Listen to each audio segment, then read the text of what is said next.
नमस्कार दोस्तों। आज हम बात करेंगे कि पढ़ाई में मन ना लगे तो क्या करें। उसके लिए आपको बहुत ही महत्वपूर्ण टिप्स दूंगा। ऐसी वीडियो देखने के लिए चैनल को सब्सक्राइब करें, लाइक करें और कमेंट करें। तो देखो, पहला, छोटे लक्ष्य बनाएं, बड़ा लक्ष्य नहीं बनाएं। रोज़ाना लक्ष्य बनाएं। आज पूरा चैप्टर पढ़ूंगा, ऐसा कभी नहीं करें। आज 20 मिनट में 2 पेज पढ़ूंगा, ऐसा करें। अर्थात पहले डिसाइड कर लें कि मैं इतना पढ़ूंगा। छोटे टारगेट जल्दी पूरे होते हैं, मनोबल बढ़ता है। यदि एक साथ आपने लिख लिया कि मैं 5 पार्ट पढ़ूंगा और 5 पार्ट आपसे पढ़े नहीं जाते, फिर आपका मनोबल टूट जाता है और आपकी पढ़ाई रुक जाती है।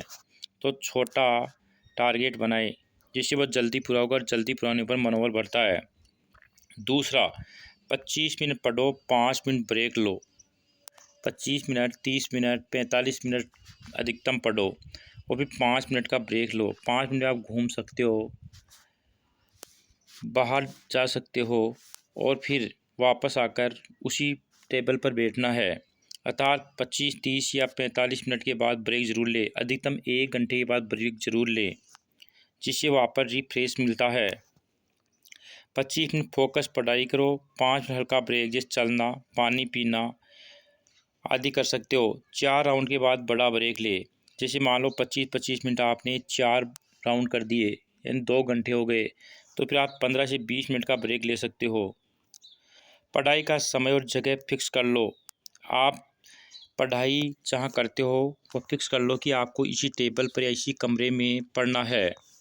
रोज़ एक ही समय पर पढ़ो, एक ही जगह पर पढ़ो। दिमाग को आदत पड़ जाती है, जिसे आपका दिमाग कहेगा कि आपको वहीं बैठना है, जगह न बदलें। यह तीसरा है। चौथा है, मोबाइल सबसे बड़ा दुश्मन। पढ़ते समय मोबाइल दूसरे कमरे में रखो। यदि आप अपने पास मोबाइल रखोगे तो बार बार उसको उठाओगे और उसके नोटिफिकेशन देखोगे, जिससे आपका मन भटकेगा। नोटिफिकेशन बंद कर दो, सिर्फ ब्रेक में इस्तेमाल करो। यदि आपको ब्रेक मिलता है 5 मिनट, 2 मिनट या लंबा ब्रेक मिलता है, तो ही आप मोबाइल को देखो। उस 5 मिनट में भी मत देखो। मोबाइल सबसे बड़ा दुश्मन है पढ़ाई का, इसलिए मोबाइल को दूसरे कमरे में या अलग किसी अलमारी में रख दो। 5वां, पढ़ाई का तरीका बदलो। अगर सिर्फ पढ़कर बोर हो रहे हो तो पढ़ने का तरीका बदलो। वो कैसे, वह मैं बताता हूँ। लिख कर पढ़ो, 4 टेबल बनाओ, खुद से सवाल पूछो, किसी को समझाओ। मानसिक रूप से भी चलेगा। यानी यदि आपको पढ़ाई बोरिंग लग रही है, आप पढ़ते जा रहे हो और समझ कुछ नहीं आ रहा, तो लिख कर पढ़ना चालू कर दो। चार्ट या टेबल बनाओ। जैसे आप किसी के बारे में पढ़ रहे हो तो उसका चार्ट बनाओ, टेबल बनाओ। और 2 चीज़ें हैं तो उसमें अंतर देखो। खुद से सवाल पूछो कि ये ऐसे भी हो सकता है। खुद प्रश्न बनाओ, किसी को समझाओ। जो टॉपिक आपने पढ़ लिया उसको दूसरों को समझाओ। जैसे मान लो आपने पढ़ा गोगा जी का टॉपिक, तो गोगा जी के बारे में दूसरों को बताओ कि उसकी माता क्या नाम था, उसके पिता क्या नाम था, उसका जन्म कहाँ हुआ था, तो भी जल्दी याद होता है। छठा टॉप पॉइंट है, सुबह या रात का सही समय चुनो। सुबह 4 से 7 दिमाग ज़्यादा तेज़ चलता है। रात 9 से 11 बजे शांत माहौल। जो समय आपको सूट करता है वह चुन लो। ये ज़रूरी नहीं कि आप जल्दी उठ के पढ़ो। रात को लेट तक भी पढ़ सकते हो, सुबह भी पढ़ सकते हो, शाम को पढ़ सकते हो, दोपहर में पढ़ सकते हो। जो आपको सूटेबल लगे उसी टाइम पर पढ़ो। अगला है 7वां, थकान का भी ध्यान रखो।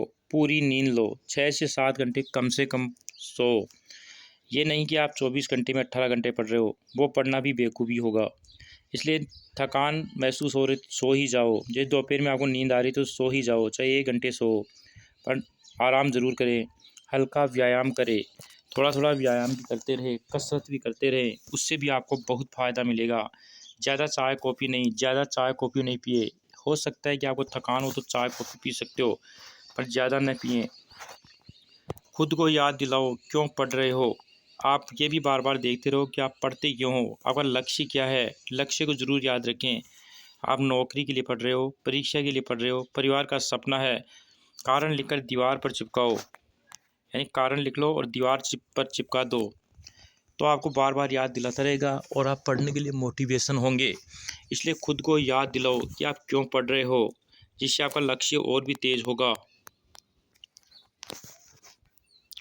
खुद को छोटा इनाम दो, जैसे टॉपिक पूरा हुआ तो पसंदीदा गाना सुनूंगा, मैं 15 मिनट मोबाइल देखूंगा। ऐसा लक्ष्य बना लो जिससे आपको रहेगा कि ये लक्ष्य पूरा करके मैं मोबाइल देखूंगा। लक्ष्य पूरा, 10 मिनट रिलैक्स लो।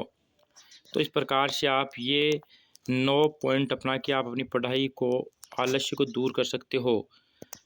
यदि हमारा वीडियो अच्छा लगा हो तो चैनल को सब्सक्राइब कर लें, और ये अगला टॉपिक आपको किस पर वीडियो बनाना है वो भी आप बता सकते हो। कमेंट ज़रूर करें, लाइक ज़रूर करें और सब्सक्राइब ज़रूर करके जाएं, क्योंकि मेरा नया चैनल है, इससे जुड़े, जिसे मेरे वो मोटिवेशन मिले। जय हिंद, जय भारत।